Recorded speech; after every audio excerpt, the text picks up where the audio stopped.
Details చూద్దాం. రాష్ట్ర వ్యాప్తంగా తెలంగాణ ఆవిర్భావ వేడుకలు ఘనంగా జరుగుతున్నాయి. అవతరణ దినోత్సవం సందర్భంగా హైదరాబాద్ పరేడ్ గ్రౌండ్ లో జాతీయ జెండాను ఆవిష్కరించారు ముఖ్యమంత్రి రేవంత్ రెడ్డి. అమరవీరులకు నివాళులర్పించారు. తర్వాత పోలీసుల గౌరవ వందనాన్ని స్వీకరించారు సీఎం రేవంత్. ఈసారి అవతరణ వేడుకలకు ప్రత్యేక అతిథులుగా జపాన్లోని కితాక్యూషు సిటీ మేయర్ కజుహిసా టకేచి ప్రతినిధి టీం హాజరైంది.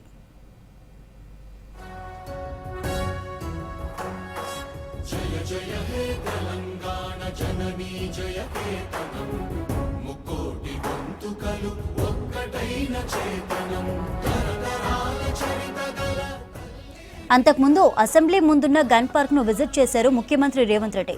గన్ పార్క్ లోని అమరవీరుల స్తూపం దగ్గర పూలమాలలు వేసి నివాళులర్పించారు. తెలంగాణ తొలి మలిదశ ఉద్యమంలో అమరులైన వారిని స్మరించుకున్నారు.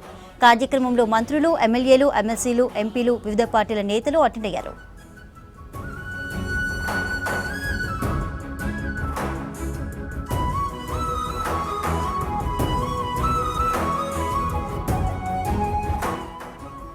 రాష్ట్ర ప్రజలకు తెలంగాణ అవతరణ దినోత్సవ శుభాకాంక్షలు చెప్పారు సీఎం రేవంత్ రెడ్డి.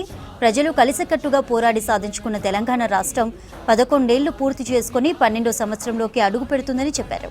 ప్రత్యేక రాష్ట్ర సాధన పోరాటంలో ప్రాణాలర్పించిన అమరుల త్యాగాలను సీఎం రేవంత్ స్మరించుకున్నారు.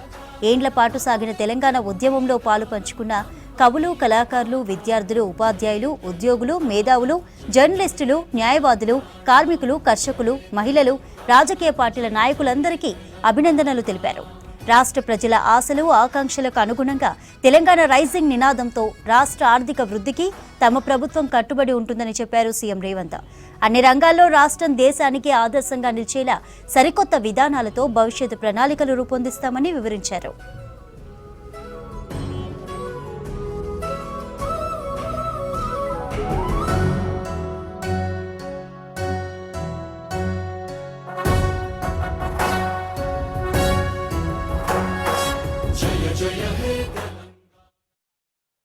చేసినటువంటి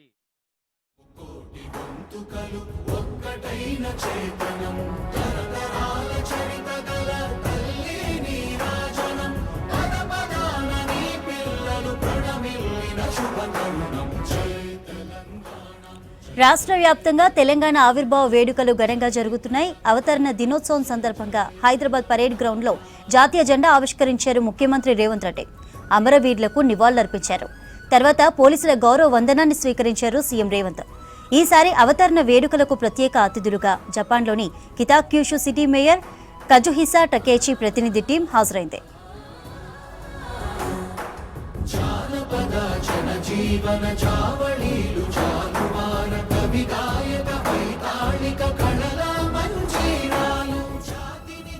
అంతకుముందు అసెంబ్లీ ముందున్న గన్ పార్క్ ను విజిట్ చేశారు ముఖ్యమంత్రి రేవంత్ రెడ్డి. గన్ పార్క్ లోని అమరవీరుల స్తూపం దగ్గర పూలమాలలు వేసి నివాళులర్పించారు. తెలంగాణ తొలి మలిదశ ఉద్యమంలో అమరులైన వారిని స్మరించుకున్నారు. కార్యక్రమంలో మంత్రులు, ఎమ్మెల్యేలు, ఎమ్మెల్సీలు, ఎంపీలు, వివిధ పార్టీల నేతలు అటెండ్ అయ్యారు.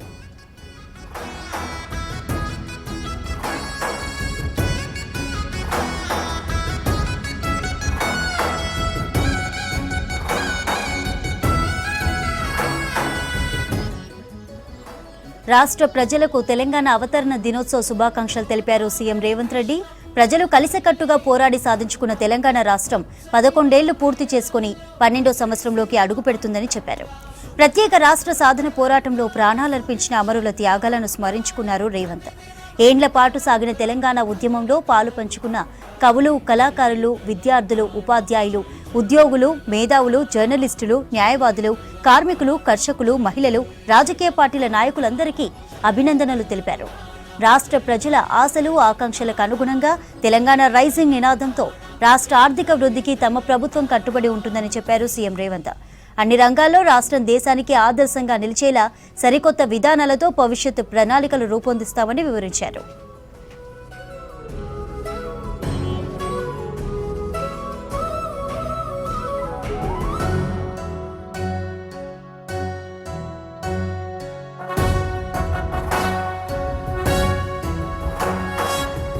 జయ హే తెలంగాణ జననీ జయ కేతనం ముక్కోటి గొంతుకలు ఒక్కటైన చేతనం తరతరాల చరిత గల తల్లి నీరాజనం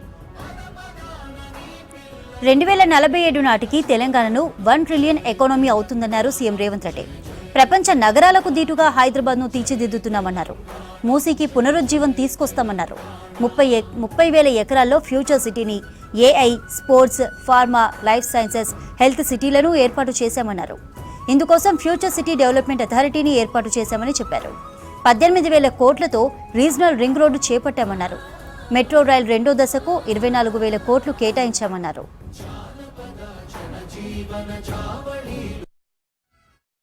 ఔటర్ రింగ్ రోడ్ మన హైదరాబాద్ నగరంలో తీసుకొచ్చిన మార్పులు మీకు అందరికీ తెలుసు. ఈరోజు ఐటీ కానీ ఫార్మా కానీ హైదరాబాద్ నగర అభివృద్ధికి ఔటర్ రింగ్ రోడ్ మనకి ఎంత సహాయం అందించిందో మీకు తెలుసు. 160 కిలోమీటర్ల ఔటర్ రింగ్ రోడ్ ఇంత అభివృద్ధి తీస్తే ఈనాడు రీజనల్ రింగ్ రోడ్డును ప్లాన్ చేస్తున్నాం. RRRని 360 కిలోమీటర్ల పొడవున హైదరాబాద్ తెలంగాణ నగరాన్ని చుట్టుముట్టే విధంగా ఈరోజు రీజనల్ రింగ్ రోడ్డును మనము నిర్మించుకోబోతున్నామని తెలియజేయడానికి నేను సంతోషపడుతున్నాను.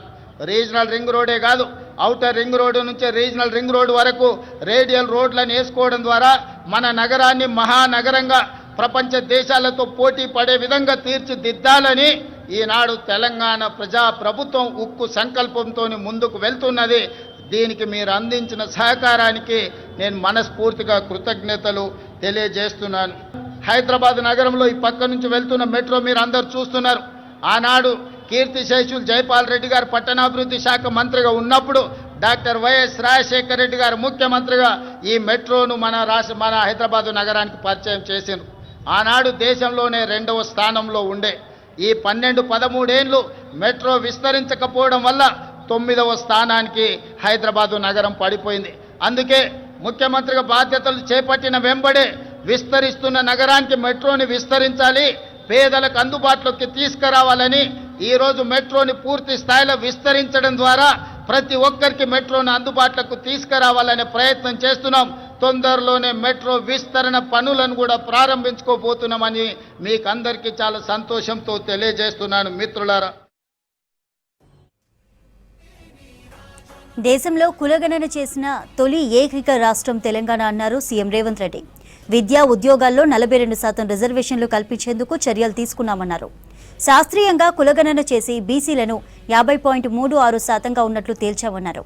ఎస్సీ వర్గీకరణ చేసి వారికిచ్చిన మాట నిలబెట్టుకున్నామని చెప్పారు.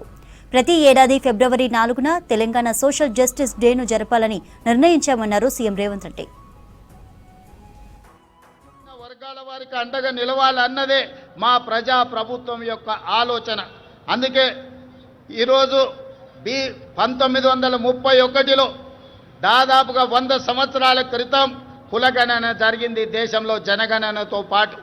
మళ్ళీ 2024-25లో ప్రజా ప్రభుత్వం 100 సంవత్సరాల తర్వాత ఈ దేశంలోనే మొట్టమొదటి రాష్ట్రంగా జనగణనతో పాటు కులగణన లెక్కలు తీసి ఈనాడు 100 సంవత్సరాల సుదీర్ఘమైన సమస్యకు ఈరోజు శాశ్వత పరిష్కారం చూపించింది.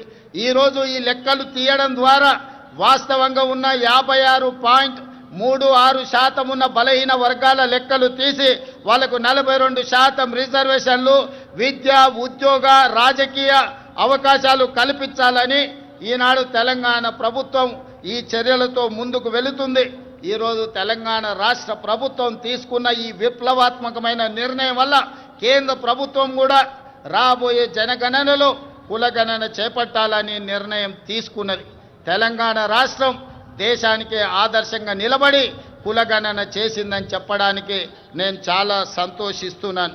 అదేవిధంగా మీకందరికీ తెలుసు, ఎస్సీ కులాల ఉపకులాల వర్గీకరణ దాదాపుగా 40 సంవత్సరాల నుంచి ఎన్నో పోరాటాలు చేసి ఎంతోమంది అమరులై సుప్రీంకోర్టు జడ్జిమెంట్ తీసుకొస్తే ఎస్సీ కులాల వర్గీకరణ మొట్టమొదటి రాష్ట్రం తెలంగాణలోనే మా ఎస్సీలకు ఉన్న 15% రిజర్వేషన్ని గ్రూప్ 1కు 1%, గ్రూప్ 2కి 5%, గ్రూప్ 3కి 9% ఇవ్వడం ద్వారా ఎస్సీ కులాల వర్గీకరణ చేసి దేశంలోనే మొదటి రాష్ట్రంగా వర్గీకరణ చేసిన రాష్ట్రంగా మన ముందు బాగానే నిలబడ్డాం. అంటే ఈనాడు తెలంగాణ ప్రజా ప్రభుత్వం బలహీన వర్గాలకు, ఎస్సీలకు సంబంధించిన ఎంతో దీర్ఘకాలికంగా సమస్యలుగా ఉన్న వాటిని శాశ్వత పరిష్కారం చూపించడం ద్వారా ఇతర రాష్ట్రాలకు దేశానికి ఆదర్శంగా నిలబడ్డాం.